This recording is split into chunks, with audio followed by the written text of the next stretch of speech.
एक छोटे से गांव के किनारे एक टूटा फूटा कच्चा घर था। वहां राजू अपने माता पिता और छोटी बहन मुन्नी के साथ रहता था।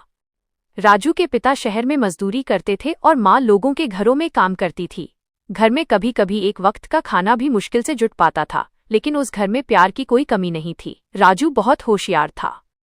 वो रोज स्कूल के बाहर खड़ा होकर बच्चों को पढ़ते देखता था, क्योंकि उसके पास किताबें और स्कूल की फीस के पैसे नहीं थे।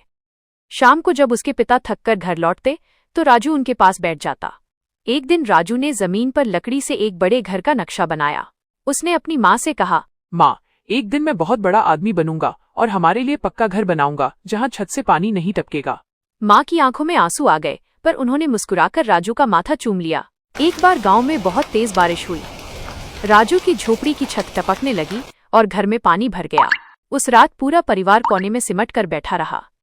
राजू ने देखा कि उसके पिता अपनी फटी हुई चादर मुन्नी को उड़ा रहे थे ताकि उसे ठंड न लगे।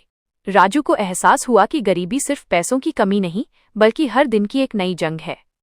उसने तय किया कि वो अब हाथ पर हाथ धरे नहीं बैठेगा। अगले दिन से राजू ने जंगल जाकर सूखी लकड़ियां और जड़ी बूटियां इकट्ठा करना शुरू किया। वह उन्हें शहर के बाजार में बेचता। जो थोड़े पैसे मिलते उनसे वो पुरानी किताबें खरीदता और रात को दिए की रोशनी में पढ़ाई करता। उसकी मेहनत देखकर गांव के स्कूल के मास्टर जी बहुत प्रभावित हुए।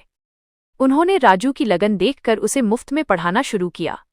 मास्टर जी कहते थे, बेटा, शिक्षा ही वो चाबी है जो गरीबी के ताले को खोल सकती है। वर्षों बीत गए। राजू ने दिन रात एक कर दिया।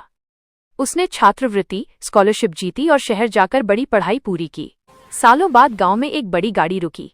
उसमें से एक सूट बूट पहने नौजवान निकला। वो राजू था, जो अब एक बड़ा इंजीनियर बन चुका था। उसने उसी जगह पर एक मजबूत और सुंदर घर बनवाया जहां कभी उनकी झोपड़ी थी। जब उसके माता पिता नए घर में दाखिल हुए तो उनकी आंखों में खुशी के आंसू थे।